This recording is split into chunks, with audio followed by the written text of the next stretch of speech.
Hello, family. I'm Aubrey Bell, and I'm an alcoholic. Hey, Aubrey. When Craig asked me to do this, but speak, I thought he would just want me to do it at the shed, and I've done that in smaller groups before, and all that, and then I get to talking, and they talked about the old days before COVID, how everything was big and huge and all that, and that kind of unnerved me just a slight bit. I said, well, if it's just a tremendous number of people, I said, I've really got to put something together and really have something good. And, we alcoholics, I've learned in here, I've learned to forgive myself for my first thought. My first thought's not good. I mean, it's just not. So I, this is not in the book anywhere, but I even share this with my sponsees, that your first thought's free. Your second thought counts. That's your action. That's what really counts about that. And my second thought was, you egotistical bastard, this ain't about you. And it's not. It's not. I'm up here. I've turned my life over the best I can to the care and will of God.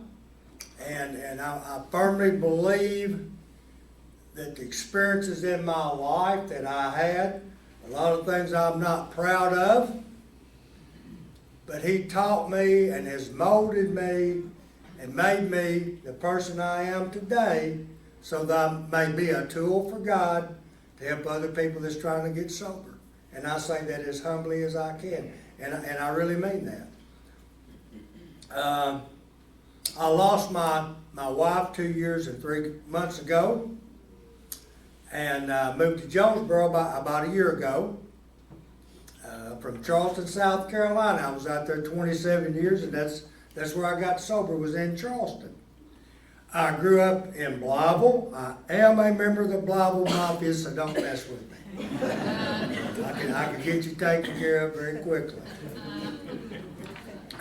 I grew up in Blytheville, graduated high school in Blytheville.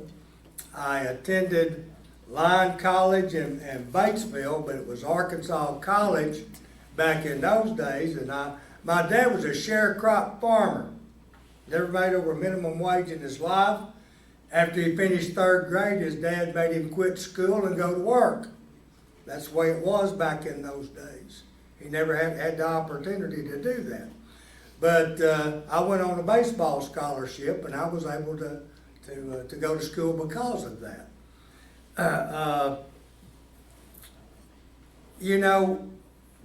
After Terry, you'll hear me talk about Terry, my late wife, a good bit in this, because she was, to be honest with you, she was my first higher power.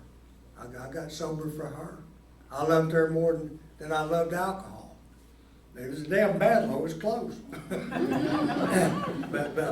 but I did. And so in the process, in 2 years and 3 months, I'll share this little personal bit of information with you. I've not really thought about dating or girls or women, anything like that. I just hadn't thought about it. But a couple of weeks ago, a lady bought a house across the street from me out there at Sage Meadows. And it was a couple of houses up from mine. And she had these 2 little white fluffy dogs. And my daughter is Brooke Katz.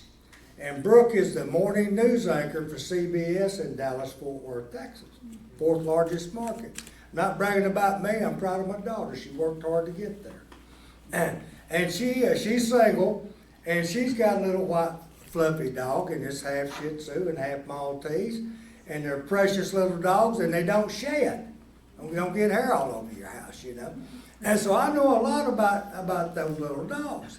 And this lady had 2 of them.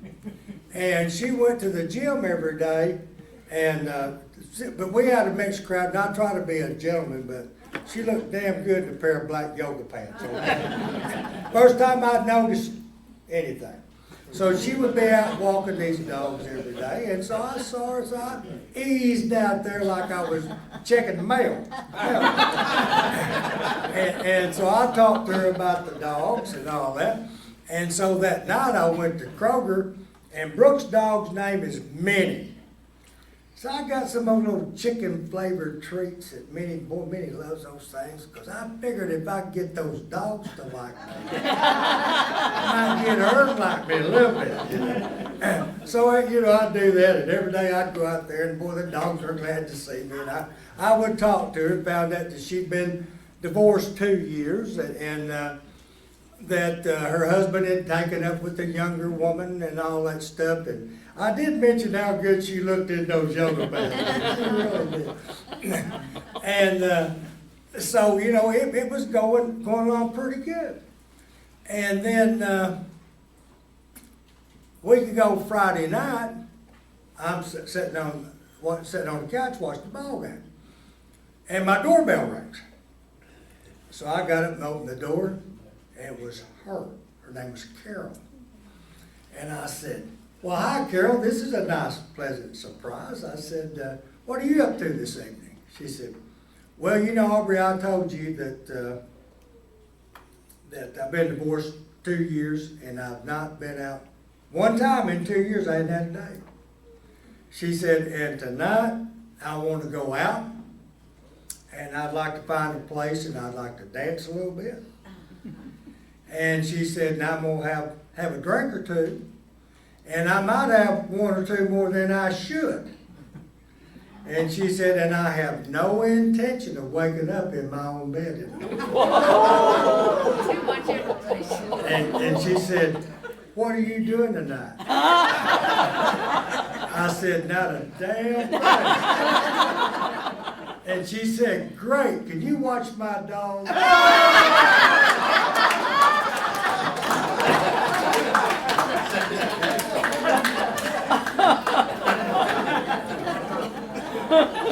That was a bit hurtful. I called my son. My son's Justin Bell, that's executive vice president of Farmers Bank in Blytheville, and I told him that, and he burst out laughing. And he was laughing, and he said, now, Dad said, that is a joke, isn't it? And I said, yeah, Justin, it's a joke. I said, can you hang on just a second? He said, yeah. I said, y'all get down off my couch. He said, Dad, you're the worst. You're the worst. But, it matters not one iota what we were. Only what we're trying to be today. What we were doesn't make any difference. It's what we're trying to be today. In 1996, we moved to Charleston in 95. In 1996, my drinking it was really causing a lot of problems in my marriage. I was entertaining customers. I was going out to dinner. I was drinking at home. I was paying attention to everything except what it should have. And my wife, I promise you, was the most beautiful girl you've ever seen in your life. She really was. And I was at a loss. So I went to the doctor, and I told him I was having trouble with alcohol, and I wanted him to give me a shot or a pill to make me well right now. And the quack sent me to AA. And so that's what I did. And they're in Mount Pleasant, South Carolina, in Charleston area. And I went, I didn't drink for 4.5 years. I went 4.5 years I did not do it. But I kind of worked the steps to stay sober. Just sort of kind of worked them, the ones I wanted to, kind of in the order I wanted to, but I didn't slip around and drink. I really didn't drink. But kind of working the steps is sort of like being a little bit pregnant. I mean, hell, there you are, you ain't, you know, and I didn't do them right. And then after 4.5 years, I listened to the big lie. I listened to the big lie. And the big lie is, you know, if I can go 4.5 years without a drink, I probably never was an alcoholic. I mean, hell, an alcoholic couldn't go 4.5 years without a drink. You know? And it's funny how it'll be different this time. I'm older. I'm more mature. I'm wiser. I know what to watch out for. I can just drink a couple of beers when I get through playing golf. Or we go to dinner, I'll limit myself to two glasses of Pinot after I have my steak. I can manage it this time. And by God, I did. For 3 days. And we hear all the time about this being a progressive disease. Hell, it was worse than when I went in there before. I don't know why. But it really was. And it's amazing when you're sober. I'm not saying that people are out to get you, because they're not, but the things that you listen to, for instance, all that stuff my wife went through when I was drinking. One evening we'd sit on the back deck at my home and watch the sunset, and I'd have a Diet Coke or a glass of tea or something, and she would have a glass of red wine. And she looked at me one evening, she said, "You know, I miss us having a glass of wine together watching the sunset." And I took that to mean that, shit, she wants me to drink again. But that's what she said. And my sponsor's wife, that was also an alcoholic, she told me one time, she said, "Aubrey, I'm around you all the time. You never were an alcoholic. You really never were an alcoholic." And by God, I wanted to believe her. So it will be different this time. It never is. It never is. But I believed the big lie. And a belly full of liquor and a head full of, hey, you're not a happy camper, trust me. Because you know better. During that time also, something we dealt with is Terry had NF2, and that is neurofibromatosis type 2, and those are mainly non-malignant tumors that manifest themselves on the outward lining of the brain and also in the spinal column. Very, very slow growing. They're not malignant, but when they grow, they press on nerves and things, and it's just a lot of pain sometimes. The first time she discovered it, she was driving down the road with Brooke and just projectile vomited. For no reason, she wasn't sick or anything else. She had that, so we had to deal with that. We went through many 6 procedures over the years.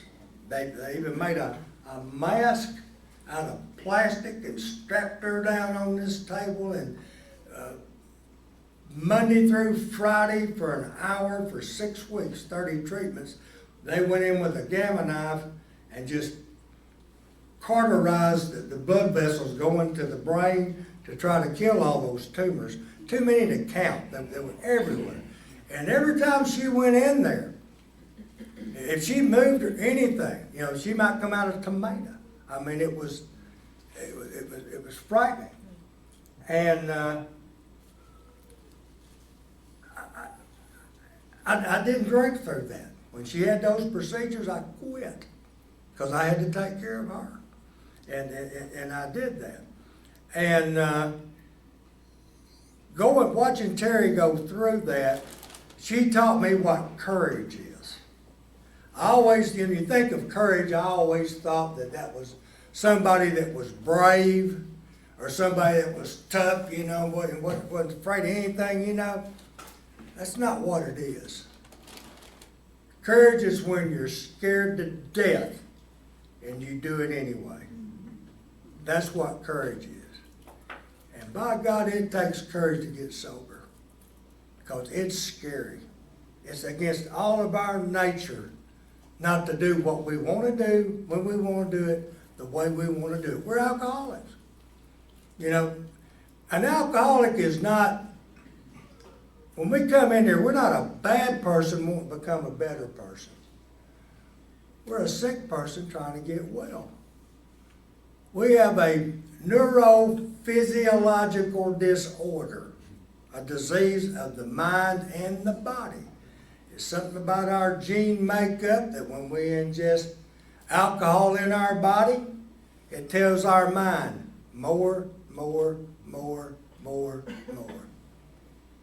I not only have that with alcohol, hell, you go to my house right now, I got 24 things of deodorant in the cabinet. More. I looked the other day, I said, what are you doing with that stuff? I said, hell, you're an alcoholic. You can't have too much of anything. But finally, I got the gift of desperation. The gift of desperation. It finally got to, and I'm not making a joke about this, I finally told Terry, look, just give me one key and I promise you that when you throw me out next time, I'll give the damn key, because it's $200 every time you call the damn locksmith. She had him on speed dial, But the gift of desperation, I couldn't take it anymore. And AA is the great paradox. We have to admit absolute and total defeat to attain the victory of a wonderful, happy, good life. But we have to accept defeat first to do that. And it's just the human nature that we don't like to lose. My pride kept me out. And when I went back out, I stayed out 7 years because I was too embarrassed to go back, knowing that I needed to. And that's what's so funny about it. When I went back, everybody in there jump up there and they hug your neck and they pray for you and they tell you that they love you. But your mind tells you, I'm too embarrassed to do that. I was in there long enough, I knew the right things to say in the meetings. And I figured they remembered all that BS I put out, and it was just hard for me to go back. But we all have different bottoms. You don't have to ride the elevator to the basement before you get off of it. And thank goodness I didn't lose my marriage. I should have. God bless you, Terry. I didn't lose my business. I was a high-functioning alcoholic. I worked. I didn't drink during the day. I always thought I ought to get a medal for that for some reason. My claim to fame when I got into Alcoholics Anonymous was I never was late on one child support payment. Not one time. But the good thing for us is those tumors that Terry had, there wasn't any cure for that.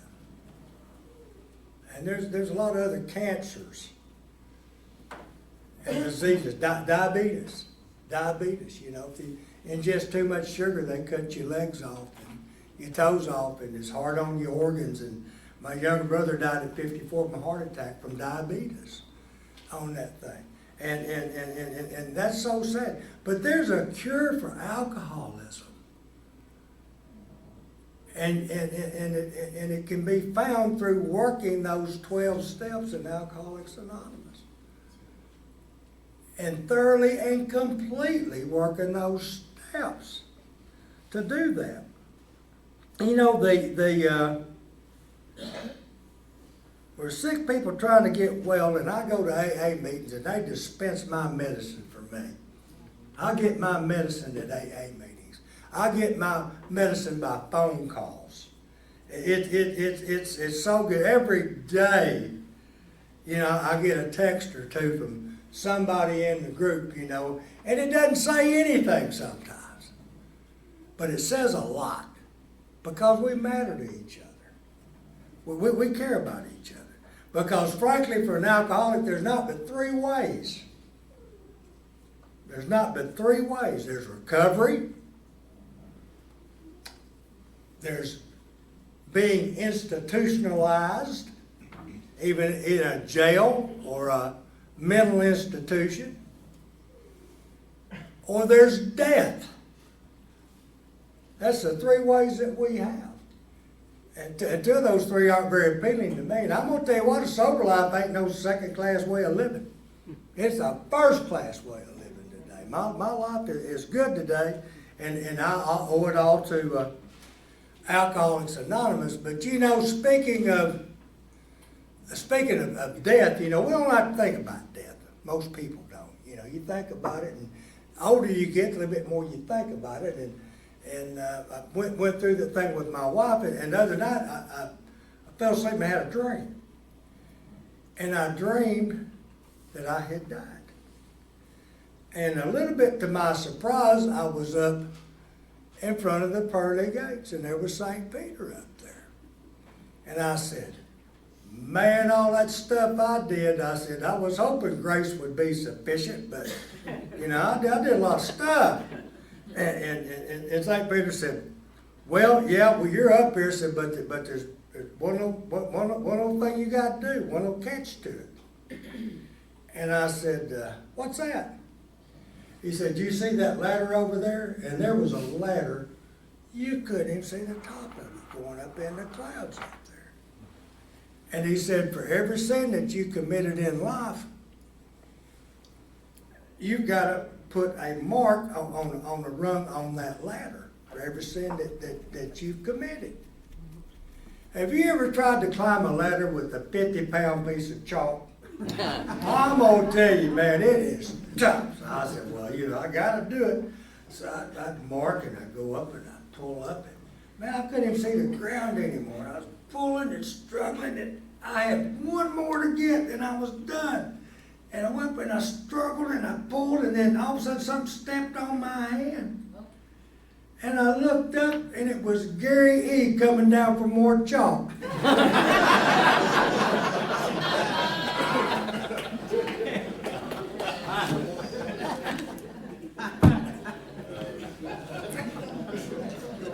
But I always say, I mentioned earlier that my wife Terry was my first higher power. I worshiped the ground she walked on. And I tell people that Terry sent me to AA, and then AA sent me to God. Sent me back to God. I had a wonderful mother. I had the upbringing in it, but I finally found God. It surprised me a little bit. It wasn't me for a long time. I thought it was me, you know, but it wasn't. And I've had to have people ask about this program, and they're curious about it, and I said, well, it's not a religious program. I said, it's a spiritual program. And I had to ask this question when I came in because I didn't understand the difference between religion and spirituality. I thought it was all kind of the same stuff, you know. And there was an old crusty bastard named John D. back in Charleston. That place I went to on Remount Road, man, it was a tough place down from where the old naval base was. And that's Remount Road was just like Alice's restaurant. Get anything you want up down that street, you know. And I asked John D. I said, John D. I said, what's the difference between the religious part and the spirituality part? And John D. said, well, son, he said, religion is for somebody that doesn't want to go to hell. He said, spirituality is for somebody that's been there. And that really made sense to me. It made sense to me, and I share that with the Spotsees as I came in. And I remember the first meeting I went to, I had on a nice white starched shirt and a real nice looking tie and slacks, and you won't ever see me with a pair of shoes on polished. That's just a habit I got. A little OCD in me, you know. So I showed up at that meeting, you know, and I looked like I stuck out like a sore thumb, you know.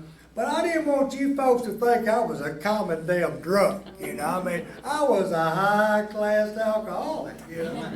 I was really something else. And so Jim Thompson was my sponsor. God rest his soul. He's dead and gone now. That's the reason I used his last name for that. But I took him home from the VA hospital. He had cancer, and he said, "Well, Aubrey, I'm gonna get one of my prayers answered." And I said, "What's that, Jim?" He said, "I'm gonna die sober." I took him home to die. But he wanted to die. One of his prayers. He wanted to die sober, you know. But we met over every day at 12:30 at noon. We met over at that place, and hell, it was smoking meetings and the damn old mold and mildew and dirty and floors and damn old drunks coming there and pissing the floor in the bathroom. It couldn't been any worse. It's terrible. And I told Jim, I said, Jim, I said, and there's somewhere else we can kind of meet, you know, other than this place over here. I said, I'm not like these people. And he looked at me and said, "No, Aubrey, you're sure not." I said, "By God, they can stay sober and you can't." I've had quite an education in here, you know. I've changed a whole lot better to do that. But I finally got the willingness. If Jim had told me to jump off the top of this damn building, I'd have done it. That's how miserable I was. I was willing to try anything, and I worked the 12 steps, and I worked them in order. My wife fell back in love with me. She told me, she said, I didn't think it would happen, but she did. I fell back in love with you. And on the plane ride out, her last surgery was in Dallas. There was a team of specialists out there, 5 doctors. She had this searing nerve pain through the back, her tongue, her lips, constant pain. You know, if you got physical pain, they can do that with narcotics, but nerve pain's a different thing. There's 22 different, or at least it was 2 years ago, 22 different medications they have to treat nerve pain with. She tried all 22 of them and none of them worked. Hell, her ankle swelled up one time that damn big. I mean, it's just, it wouldn't do it. But we were we were going out there to do that. We're going to have that surgery done to deaden that nerve. And it was an outpatient deal. They just put a little slit in her cheek and they went back in there and they deadened that nerve. And I was going to take her home that afternoon. That's what was going to happen. And she'd been through all that major stuff before, you know. And so we were in the kitchen. If I get a little bit emotional, I'm not trying to evoke that from you, and I'll do my best not to do this. And I hope I don't. And I ask the Lord to please help me not get too emotional. But if I do, please don't think I'm trying to play to you. This is not about me. It's not about me, but it's some emotional stuff here for me. And we were in the kitchen, and she walked up to me with pretty blue eyes and looked up at me, and she said, "Aubrey, if you knew how much I loved you, it would scare you to death." And since she's been gone, you don't know how many times I've hung on to that. And if not for AA, that never would have been said to me. I wouldn't have that to hang on to, and nor would she have had that. She wouldn't have had that feeling, you know. And that's all to do with AA. But on the plane ride out, she said, if this doesn't turn out the way we want it to, I want you to promise me 2 things. I said, Terry, I'll promise you anything that you want. She said, the first thing is, I want you to promise me you won't drink. And somebody facing that, and that was the most important thing to her. Wow. Wow. She loved me that much. She loved the sober me that much. The drunk me, she had to keep locking me out of the damn house. So that's how come I love AA. So I'll fight you over my damn sobriety. I'm a selfish son of a gun when it comes to my sobriety. Don't even think about that, trying to get me somewhere I'm jeopardizing it, because I'm not tolerating it. I will fight you over my sobriety. And the other thing, she said, you take care of Brooke. That was her daughter. Brooke's dad died of a drug overdose when he was 50. That's the reason Terry divorced him. And she said, you're the only parent that she's got. So after Terry died, I went down and I stayed with Brooke in Fort Worth for 6 months. Truth be told, it's probably good for me as it was for Brooke, you know, but through the process of it. But that's the 2 things that were most important to her. She knew she wasn't coming home. And they went in there and they hit something, cut a vein or something that they didn't know. She's had so many damn surgeries, everything shifted around. And the doctor came out and told me, said, I hate to tell you, said, but she suffered a subarachnoid hemorrhage. I later on told that doctor, the next time something like that happened, don't come there and tell somebody shit like that. I had no idea what that was. That was stupid of him to do that. Excuse me, Lord. I bet he don't tell nobody else that. But it was a brain bleed. Brain bleed. She had a stroke. Cut that thing in the blood and they couldn't drain it off. And that was August 17th, 2020. And I had to unhook her on the 21st. And there I was, not expecting that to happen. Outpatient procedure in Dallas, Texas, where I knew absolutely nobody except my daughter.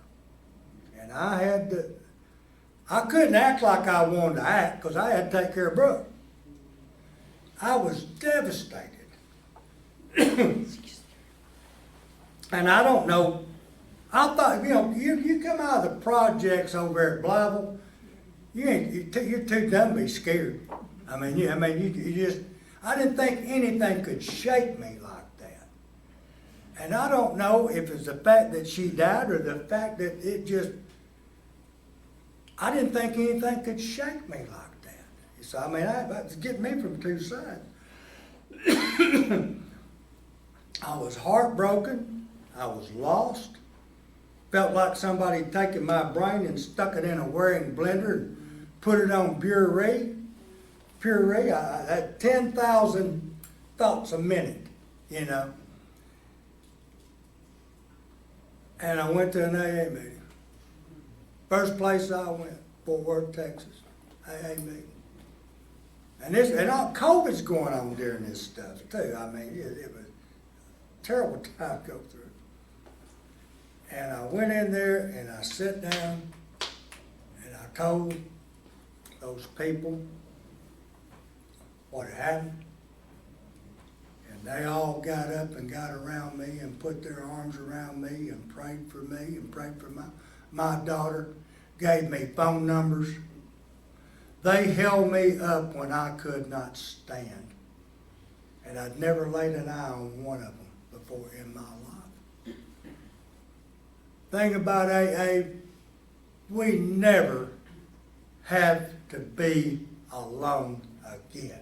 We never have to have that feeling of desperation or loneliness by ourselves.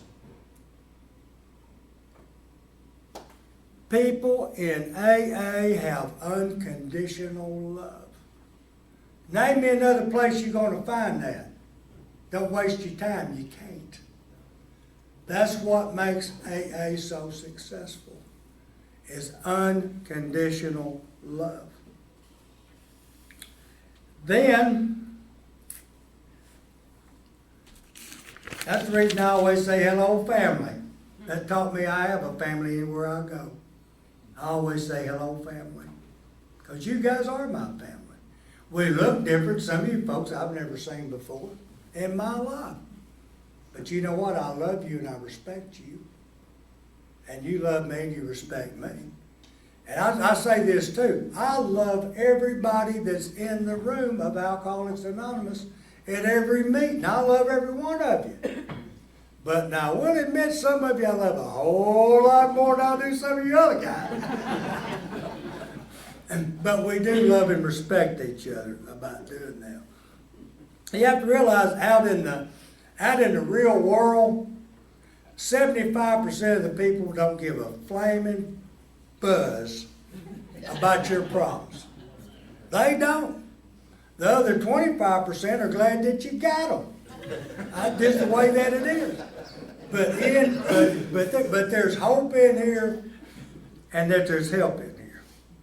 Now, April 14th, all right, the end of August 2020, Terry got her wings.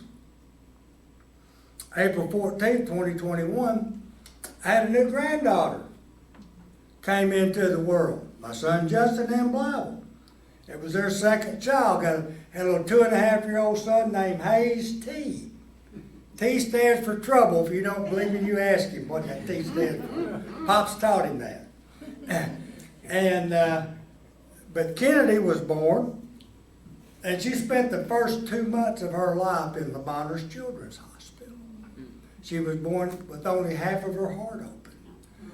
See, there again, too, I'm going to tell you what's wrong with her, and I don't know what I'm talking about. She had a gene defect in her number 5 chromosome, and it causes delayed development. It can cause Down syndrome. It did not in her case, but myriad of problems that she's had. They've just now taken her off a feeding tube where she can eat baby food and swallow because her muscles weren't developed. Her swallowing muscles have still not developed yet, but they're getting there. And she's 18 months old and probably like a 7 or 8 month old right now. Her brain was like it's 70%, and it's continuing to grow. And I told my son, I said, well, the good thing about her being my granddaughter, they won't be expecting a whole lot out of her anyway. But she is precious, and she's a gift from God. And to watch her every day, and every time I walk in the room when she's in there, she'll look up and she'll go, she gives me a kiss. And then she'll do this, want me to sing "You Are My Sunshine." I sing that to her. She'll do her head back and forth, and she'll be what God wants her to be. And old Fred Smith, an old Arkansas boy that started Federal Express Company, built a 24-unit apartment thing next to Lebanner's Children's Hospital, where the parents can stay down there to be with the child for free in there. But the only catch to it is you can't bring your siblings. Can't have any kids, just the parents. Well, I mean, it makes sense if you think about it. And so, Justin's mother is dead. Alicia, Justin's wife, her dad not able to do anything, and her mother can't pick up 10 pounds because of her back and some issues. And so I was the best choice. And I'm in Charleston, South Carolina. And so I came back, and for 3 months, I sleep on a pull-out couch with a 2.5-year-old kid that's got a hair fetish. Still got it, he's 40, still sleeps with me. And all that stuff. And that boy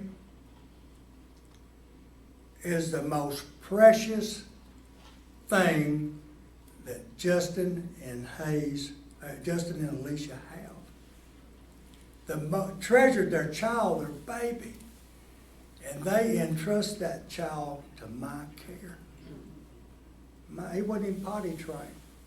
It ain't no fun 70 years old changing shitty diapers, but you will do it if you got. Heroes aren't born, we're cornered, you know, but that's kind of where that goes. And for them to trust me with that boy, when 15 years before, they wouldn't let him ride to the store with my drunk ass. Plain and simple. You know why they trust me now? Alcoholics Anonymous. Alcoholics Anonymous. And it just overwhelms me that I can do that today. It just, I'm so grateful and I'm so thankful. And then a year ago, it's just so funny about that. I call them God things. There's God things out there, you know. And I had to sell a house, had to buy a house, had to move, had to take care of this kid, back and forth, you know. And I was running around there and I was crazy as a football bat. I was trying to fix everything and do everything. And I don't know why it is I do this, but I don't think I'm the only one. Something comes up and I'm going to fix it. I'm going to fix it. I'm going to take care of it. And all I do is just make a mess of it. And then I finally go down there and get on my knees and say, Lord, please help me. I'm lost. You gave me this peanut brain I got. You know, please help me get through this. I'm letting go. I'm letting go of the steering wheel. I'm letting go. You told me to trust. I'm letting go. Sold my house, wasn't on the market. Somebody drove by and saw it and heard that I might be moving. Paid cash for it. Wow. My daughter's a realtor in town. You can't find a house in Jonesboro. She found me a house. It was just perfect. And the moving company said it would be 3 months. Somebody had a cancellation. I moved in a week. You know, because they started moving. A long time they didn't move the military people, and then they started moving them again. You couldn't get a moving van then. It's all those things are just God things. And then I showed up in Jonesboro, and you people aren't real particular about who you let come to your meetings, are you? Y'all let me in. First, I showed up over and didn't know anybody, and old Gary grabbed me and got me in, introduced me around, and Josh and Lauren, and I could go on and on and on. And James is just a kindred spirit to me. With his family getting better and mine working out like it did, we're just so parallel in there, you know. And boy, Jonesboro's got some good AA. Don't you think they don't have some good AA? There's a lot of real good sobriety in those rooms in there. And so thankful for people like Tony. Tony has to go to 50 times more trouble to make a meeting than anybody I ever met. And by God, his ass is there. God bless you, Tony. But, you know, and there's been some other God things happen to me too. That's just like, I've read a few things. And one of them was, gave me purpose. And it says that God did not give me today because he needs me. He gave me today because someone else needs me. And I read that, and it was an epiphany for me. It made perfect sense. And you know, if you're not worried about what you don't have, I don't have Terry anymore.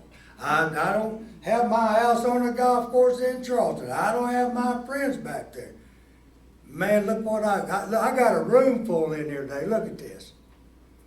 Room full of miracles I'm looking at. You hadn't had a drink today, you're a 10. You're a winner. Whole room full of us in here today. So that's what I got today, and I'm here today because I don't want to drink today. And coming in here today is a pretty good chance I'm not going to. But I don't take it for granted. You notice I didn't give you my sobriety date. I'm not ashamed of it, but you know what my sobriety date is? It's this morning. It's this morning. Somebody said, well, how long ago? I said, what time did you get up this morning? I sponsee. Said, how long you been sober? I said, what time did you get up this morning? He said, I got up at 6 o'clock. I said, well, you're 2 hours more sober than I am. And that's the way I look at it. I'll quote old Jake Spoon out of Lonesome Dove. I'm just trying to make it through Indian country without getting scalped. And there was another thing that I read that is very profound to me. And the person that said this was Corrie ten Boom. And she was in the Dutch resistance in World War II. And her dad, and she had a sister, and they were hiding the Jews from the Nazis that would gather the Jews up and send them to concentration camps. And they got caught. And they got sent to a concentration camp. And her father and her sister were put to death in a gas chamber. Corrie was not. Through a clerical era, they didn't put her to death. It's another God thing we're talking about, you know. She didn't. But what she said was, and people that go to meetings with me, a lot of meetings, I know they get sick of hearing this, but I don't care. I believe it. It says, never be afraid to trust an unknown future with a known God. Never be afraid to trust an unknown future with a known God. I think she above anybody else knew that.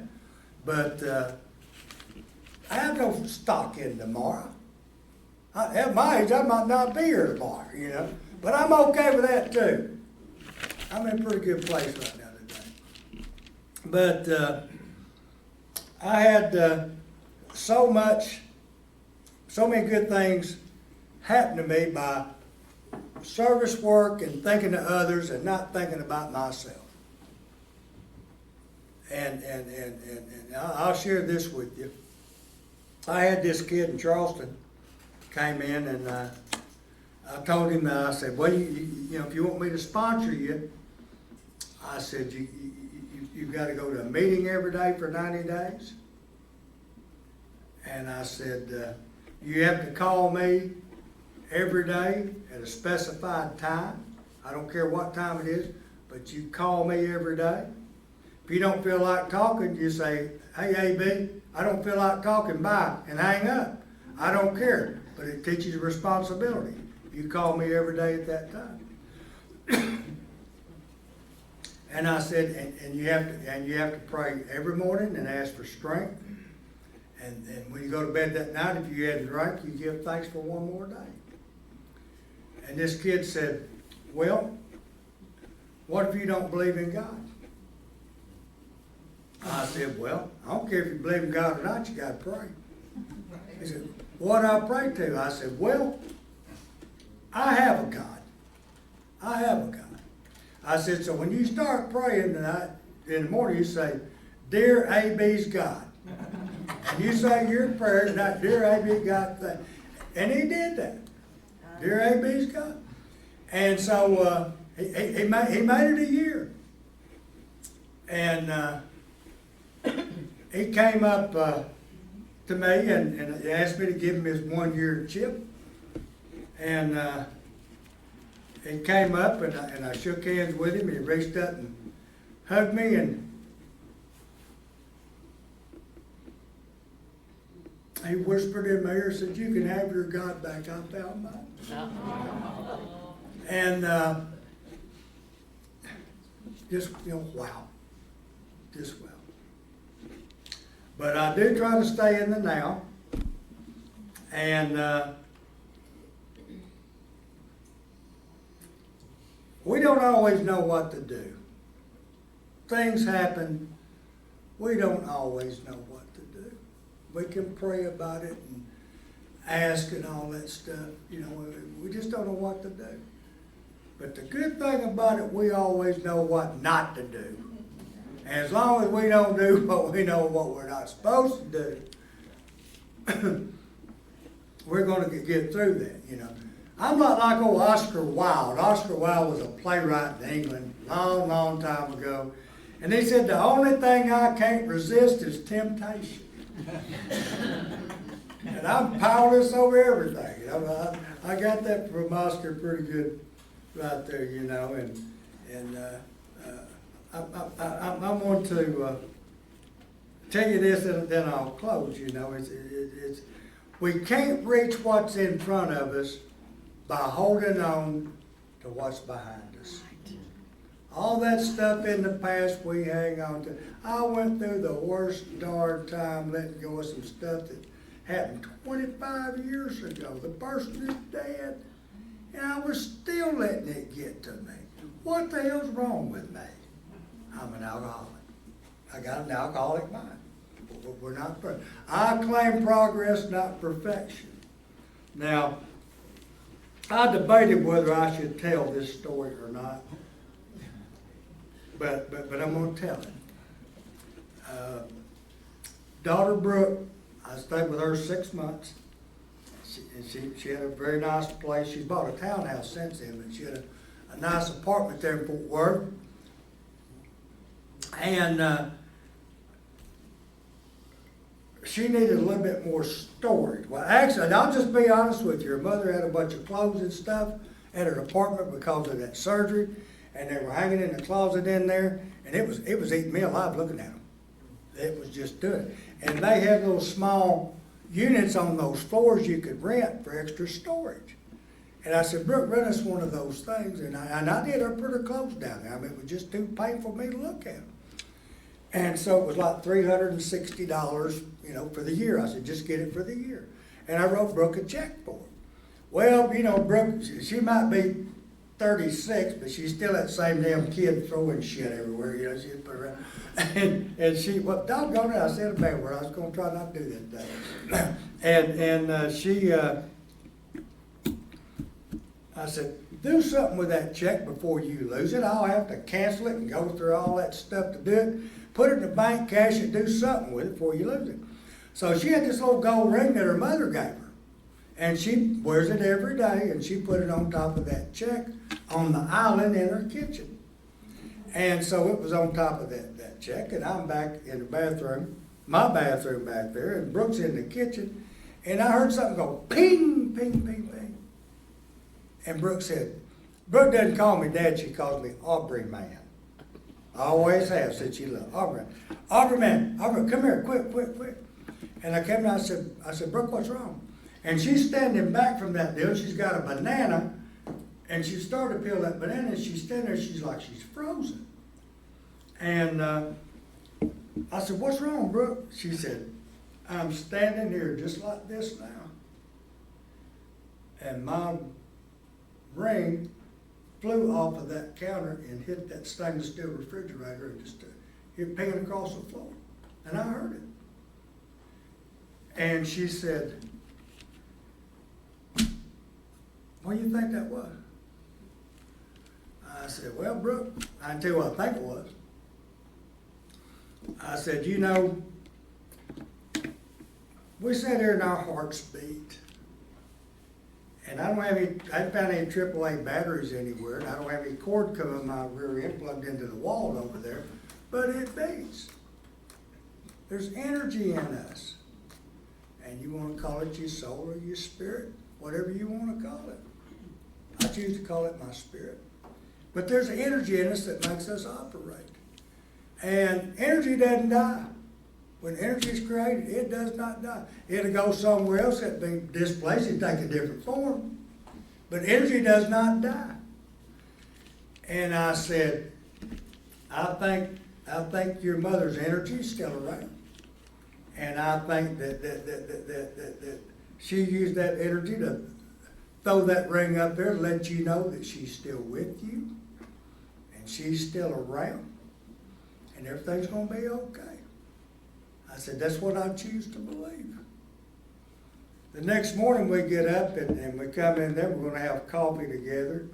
And Brooke said, Aubrey, man, she said, I got a confession. I said, what is it, Brooke? She said, you know, yesterday when that ring flew off that counter, hit that refrigerator. I said, yeah. She said, I peed my pants a little bit. So, you know, that's not trying to get paranormal or X-Files, you know, but just as real as that positive energy is, and just as real as my God is, that's the reason I'm sober today. Just as real as there's a devil out there. And he's just looking for us for something bad to happen to us, for us to get weak, for us to get mad, for us just to leave a little bit of crack in the door, a little bit of spiritual crack in the door.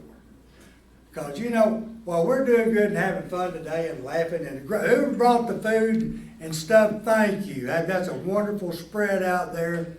And yeah, thank you for that. That's just great that all that stuff is out there. It's a nice deal in there. But, you know, while we're having a good time and laughing and all this stuff, you know, we think we got it licked. We got this alcohol thing, man. We got it licked. It's gone. Nah.